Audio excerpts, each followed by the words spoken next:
When was the last time you saw a young person genuinely excited about owning a Harley-Davidson? Almost never.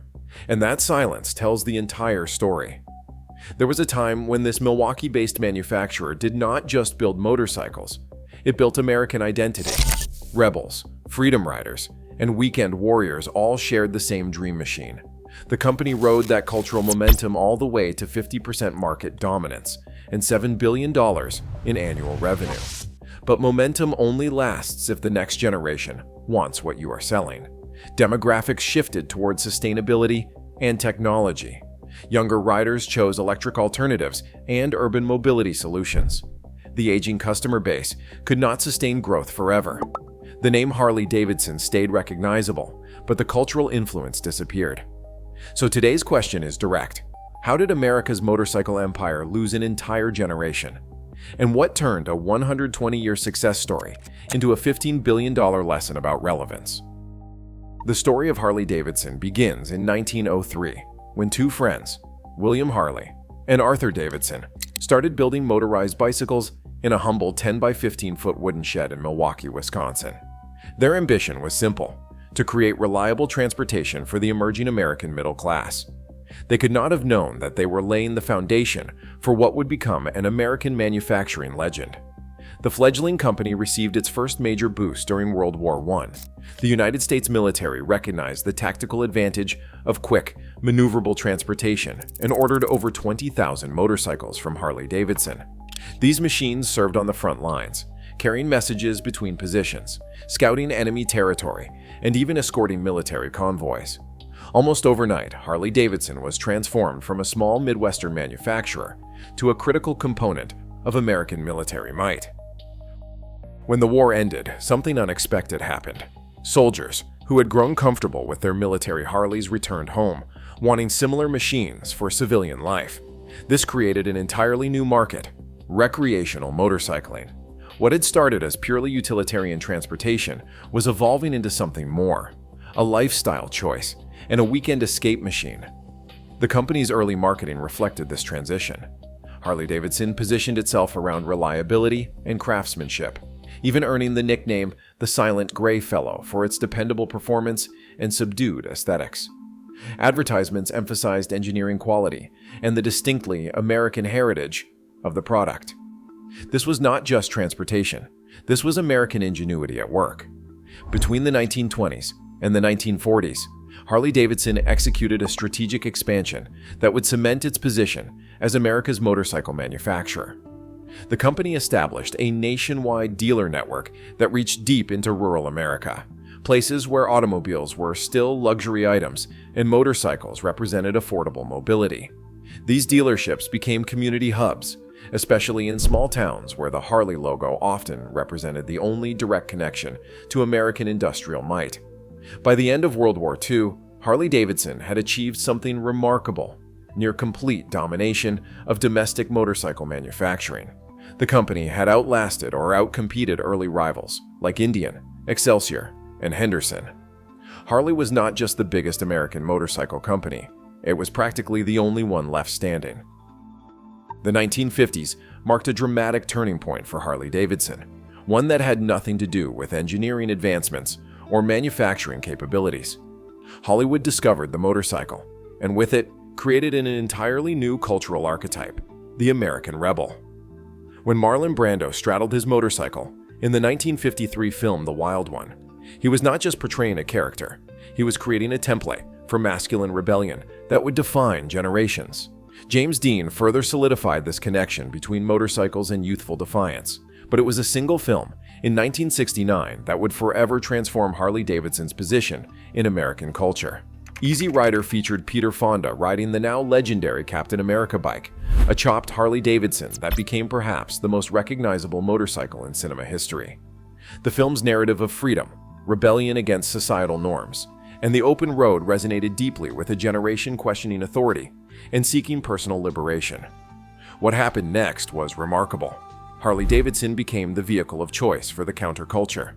The same company that had supplied motorcycles to military police during World War II was now being embraced by Vietnam War protesters. Civil rights activists adopted the brand as a symbol of independence and self-determination. The loud, unmistakable rumble of a Harley engine became the soundtrack to American rebellion. By the 1970s and the 1980s, something even more surprising emerged: the weekend warrior phenomenon. Middle-class professionals, doctors, lawyers, and executives began purchasing Harley motorcycles, not for daily transportation, but as vessels for temporary escape from conventional lives. These riders would work corporate jobs Monday through Friday, then don leather jackets and bandanas on weekends to experience a controlled taste of rebellion. For the price of a motorcycle, they could buy an alternate identity. Recognizing this shift, Harley-Davidson formalized this community in 1983 by creating the Harley Owners Group, HOG. This masterstroke of brand management transformed isolated customers into a global community united by shared passion. HOG chapters organized rides, charitable events, and social gatherings. The genius was clear. Harley was not just selling motorcycles. It was selling membership in an exclusive tribe with its own rituals, language, and identity markers. Between the 1980s and the early 2000s, Harley-Davidson achieved market dominance that few American manufacturers have ever matched. The company controlled approximately 50% of the heavyweight motorcycle segment in the United States, a stunning achievement considering the quality and pricing of Japanese competitors like Honda, Yamaha, and Kawasaki. What made this dominance even more remarkable was that it was not achieved through competitive pricing, quite the opposite. Harley-Davidson implemented a premium pricing strategy that generated approximately 35% higher profit margins than competitors. Customers were not just willing to pay more for Harley motorcycles, they were eager to do so. The American heritage, the cultural cachet, and the community membership represented value that transcended metal and rubber. A Harley was not a commodity to be price compared. It was an investment in a lifestyle that could not be quantified on a specification sheet. The financial results were staggering. Harley-Davidson's revenue grew from $1.2 billion in 1990 to $6.8 billion by 2006, representing consistent double-digit expansion that outpaced the broader economy. This growth translated directly to Wall Street performance. Investors who purchased shares at the 1986 initial public offering and held them through 2006 saw their investment increase by approximately 15,000%, turning even modest investments into legitimate fortunes. Perhaps most impressive was Harley's cultural penetration beyond motorcycles themselves. The bar and shield logo became one of the most licensed and tattooed corporate symbols in America. Clothing, accessories, and lifestyle products generated billions of dollars in additional revenue. Harley-Davidson was not just a motorcycle manufacturer, it had become a lifestyle brand with few peers in terms of customer loyalty and identification. This period represented Harley-Davidson at its zenith, a company that had transcended its industrial origins to become a cultural touchstone, a financial powerhouse, and a case study in American manufacturing excellence. The company that started in a wooden shed had built an empire spanning continents, generations, and economic classes. It seemed unstoppable. Yet beneath this apparent invincibility, troubling demographic patterns were emerging. In 1987, the average Harley-Davidson customer was approximately 35 years old, still young enough to suggest decades of potential riding and purchasing ahead. By 2008, that average had climbed to 47 years. This was not just a statistical curiosity. It represented a fundamental failure in generational succession planning. While Harley-Davidson maintained fierce loyalty among Gen X and baby boomer customers, younger consumers were making dramatically different choices. Millennials gravitating toward motorcycles were choosing sport bikes, scooters, and smaller displacement models primarily manufactured by Japanese and European companies. Honda, Yamaha, and Kawasaki were not just competing on price, they were offering entirely different riding experiences that aligned with changing preferences. Urban mobility trends were shifting decisively toward fuel efficiency, environmental consciousness, and technological integration. In this context, Harley's traditional offerings, large displacement high-emission cruisers with minimal technological features, began to look increasingly anachronistic. The very attributes that had defined Harley's identity, loud engines, substantial fuel consumption, and mechanical simplicity, were becoming liabilities in a changing marketplace. The economic recession of 2008 accelerated these concerning trends. Discretionary luxury purchases were hit particularly hard, and few purchases were more discretionary than a recreational motorcycle. Industry-wide sales collapsed, but Harley-Davidson suffered disproportionately because of its premium pricing strategy and lack of diversification across motorcycle segments. Perhaps most ominously, transportation itself was being reimagined by technology companies and electric vehicle startups. Tesla was proving that electric vehicles could be objects of desire rather than compromise, combining environmental consciousness with performance and status. Meanwhile, Harley-Davidson remained firmly anchored to internal combustion technology that had changed only incrementally since the company's founding. In 2014, Harley-Davidson acknowledged shifting dynamics with a dramatic announcement. The company said it would develop an electric motorcycle aimed at younger, urban riders. This represented a $100 million investment positioned as the company's bridge to future relevance. The project, eventually named Livewire, would bring Harley-Davidson's heritage and craftsmanship into the sustainable transportation future. The marketing campaign around Livewire marked a complete departure from traditional Harley-Davidson messaging. Gone were the leather-clad cruiser riders and open highways. In their place were young urban professionals using electric motorcycles for stylish city commuting. The company was explicitly targeting millennials who had shown little interest in Harley-Davidson's traditional offerings, a tacit admission that the core brand was failing to connect with younger generations. When Livewire launched in 2019 after 5 years of development, the market response was immediate and unequivocal, but not in the way Harley-Davidson had hoped. With a $30,000 price point and limited range that made highway touring impractical, Livewire missed its mark by almost every measure. The company had targeted sales of approximately 10,000 units annually, but sold fewer than 1,000 in total, a 90% shortfall that represented a comprehensive strategic failure. By 2021, Harley-Davidson made an emergency decision to spin off Livewire into a separate company, effectively attempting to distance the core brand from the failed initiative. This maneuver, while financially rational, amounted to a clear admission that the company's major attempt to bridge the generational gap had collapsed. After investing hundreds of millions in development and marketing, Harley-Davidson had produced an electric motorcycle that appealed neither to traditional customers nor to the young riders it desperately needed to attract. The Livewire disaster illuminated a deeper truth.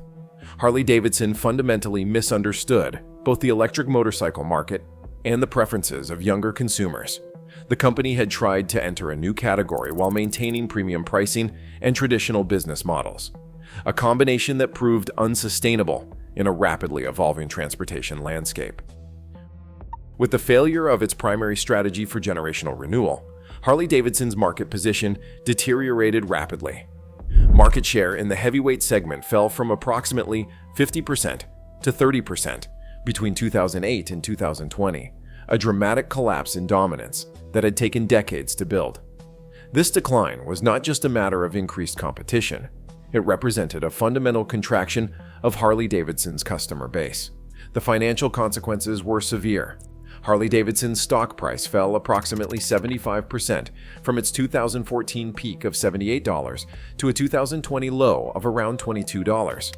This represented a destruction of roughly $15 billion in shareholder value, a staggering loss for a company that had once been considered among America's most reliable blue-chip investments. The operational impact was equally devastating. Harley-Davidson closed its Kansas City manufacturing plant and several international facilities, eliminating thousands of manufacturing jobs. The company's dealer network, once a point of pride and community connection, began a painful consolidation as sales volumes could no longer support the existing infrastructure. Rural dealerships that had served as local institutions for generations closed their doors permanently. Leadership turnover accelerated as the company cycled through chief executive officers and restructured its board multiple times, each new team promising a turnaround that never materialized. The demographic problem, an aging customer base without replacement, proved immune to traditional management solutions or marketing adjustments. The crisis was not cyclical, it was existential. Harley-Davidson's decline was not the result of a single misstep, but three interconnected critical failures that compounded over decades. The first was cultural rigidity.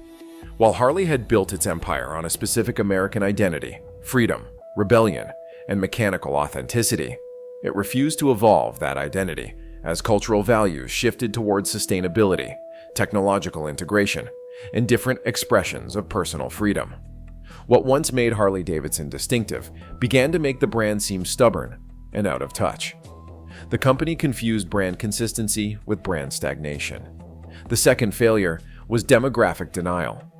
Despite clear data showing the aging of its customer base, Harley-Davidson's leadership consistently downplayed or ignored the implications. Rather than developing a comprehensive strategy for generational succession, the company kept directing resources to its existing customers, a strategy that delivered short-term financial results at the expense of long-term sustainability. By the time the demographic crisis became impossible to ignore, it had already progressed beyond easy solutions. The third mistake was innovation failure. The Livewire project showed that even when Harley-Davidson recognized the need for change, it lacked the organizational capabilities to execute effectively. The company treated electric motorcycles more as a marketing challenge than as a fundamental rethinking of what motorcycling could become in the 21st century. The result was a product that combined the worst aspects of both worlds, too radical for traditional customers, yet too conservative and overpriced for newer riders. This stands in stark contrast to manufacturers that successfully navigated similar challenges. BMW maintained its heritage while expanding into new segments with products designed for different customer groups. Honda continuously innovated across price points and use cases while maintaining consistent quality standards. Those companies proved that adaptation and heritage can coexist, that evolution is not betrayal. Perhaps most insidious was what might be called the authenticity trap. Harley-Davidson's leadership repeatedly invoked the need to stay true to the brand when justifying resistance to change. That framing transformed necessary adaptation into a form of betrayal, and it made innovation nearly impossible without appearing to abandon core values. The company failed to recognize that true authenticity means evolving alongside customers while maintaining core principles, not freezing in time while the world moves forward. The current reality for Harley-Davidson is sobering. As of 2024, the average rider age exceeds 52 years, well into the range where physical limitations begin to reduce riding frequency and distance. Sales volume remains approximately 40% below peak years, with no clear recovery trajectory visible. This is not a temporary downturn, but a structural decline that reflects fundamental shifts in consumer preferences and demographics. Under CEO Jochen Zeitz, appointed in 2020, the company has pursued another strategic pivot toward premium positioning and international expansion. Rather than chasing volume, Harley is betting on fewer, wealthier customers willing to pay higher prices for heritage products. This rewild strategy represents a pragmatic acknowledgement that mass market growth may no longer be possible. Meanwhile, the electric motorcycle market has evolved without Harley. Companies like Zero Motorcycles and Energica have established leadership positions, and Livewire now operates independently. Traditional manufacturers, including BMW and Triumph, have introduced compelling electric options. Harley-Davidson remains a marginal player in the transition it tried to lead. This raises the ultimate question: can any brand survive when it loses the generational succession battle? Is Harley-Davidson's decline simply what happens when culture moves faster than corporate strategy? History suggests that brands can occasionally reinvent themselves after losing relevance. Apple's remarkable turnaround under Steve Jobs stands as the paradigmatic example. But such transformations require extraordinary leadership, radical honesty about market position, and a willingness to abandon sacred cows. For Harley-Davidson, the challenge is existential. The company built its identity around a specific version of American freedom that resonated with baby boomers and Gen X. Younger generations define freedom differently, through digital connectivity, environmental sustainability, and experiences that do not require significant physical goods. A motorcycle company defined by loud engines and chrome may be fundamentally misaligned with a future where transportation increasingly means silent electric motors and software interfaces. The story of Harley-Davidson is a powerful warning for all heritage brands. Cultural relevance is not inherited. It must be continuously earned. Demographics do not lie, and they do not forgive strategic negligence. Even the strongest brand identities become liabilities when they prevent necessary evolution. Most importantly, innovation that comes too late, executed without conviction, rarely succeeds in reversing established trends. What began in a wooden shed in Milwaukee grew into an American icon and global powerhouse. The same company that once represented youthful rebellion now symbolizes resistance to change, a cautionary tale of what happens when a brand becomes a prisoner of its own mythology. The rumble of Harley engines will likely continue on American highways for decades to come. But unless the company can reconnect with younger generations in authentic ways, those engines will grow quieter each year, a fading echo of a once dominant cultural force that lost its way in the 21st century. Harley-Davidson's $15 billion collapse was not inevitable. It was the result of strategic choices that prioritize short-term identity over long-term relevance. That may be the most valuable lesson for any business facing demographic or technological disruption. The greatest threat is not changing too much. It is changing too little, too late. What brands do you trust that might be facing similar challenges? Luxury's landscape is shifting beneath our feet. Companies worth billions yesterday become footnotes tomorrow. Legacy dies when innovation stalls. Subscribe now for more corporate autopsies that might just save your portfolio or your career.